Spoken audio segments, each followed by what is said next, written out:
अरे भाऊ ऐका, तुमचं गाव डोंगरगाव. डोंगरगाव मध्ये तुमचं घर आहे?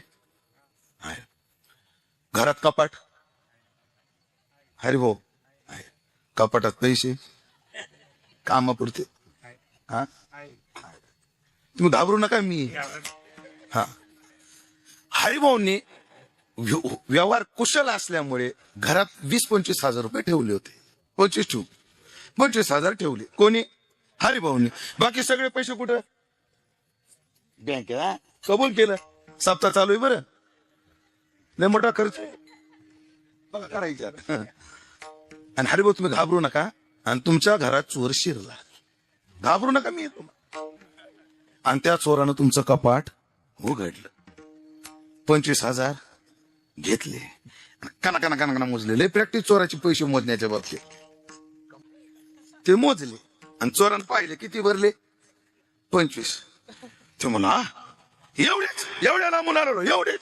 जेवढे पदार्थ पडतील तेवढ्यात हरिभाऊ तुम्हाला जागा आली. आली का नाही? हो मनानं आली. हरिभाऊ आरडले, चोर चोर चोर चोर म्हणून आरडले. हा चोर उडी मारायच्या तयारीत लागला पळण्याकरता. पण हरिभाऊ ऐका, तुमच्या घरी यायच्या आधी चोर माझ्या घरी आला होता आणि त्याने माझ्या घरचं 2 लाखाचं पाकिट चोरलं होतं. कितीचं? 2 लाख. तुम्हाला मग मी 2 लाख रुपये जमा करून ठेवले होते. नंतर चोर कोणाच्या घरी गेला जाता महाराज? हरिभाऊ. पण ऐका, हरिभाऊ आरडले, चोर चोर चोर. चोरानं उडी टाकताना त्यांचं 2 लाखाचं पाकिट घरात पडलं. कोणाच्या? हा, कैलास महाराज कोणाच्या?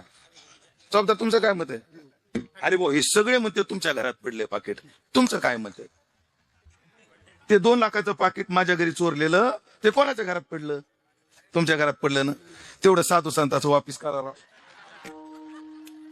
तुम्ही दमा द्या. आज दिलं पाहिजे असं काय नाही. माझा फोन पे नंबर देतो, टप्प्याटप्प्यानं द्या. थोडी ओळख राहू द्या, तेवढं राहू द्या. दृष्टांत संपला. लक्ष द्या, आता लय गोड आहे. ऐका, गेले किती आणि आले किती, म्हणजे फायदा कितीचा आहे?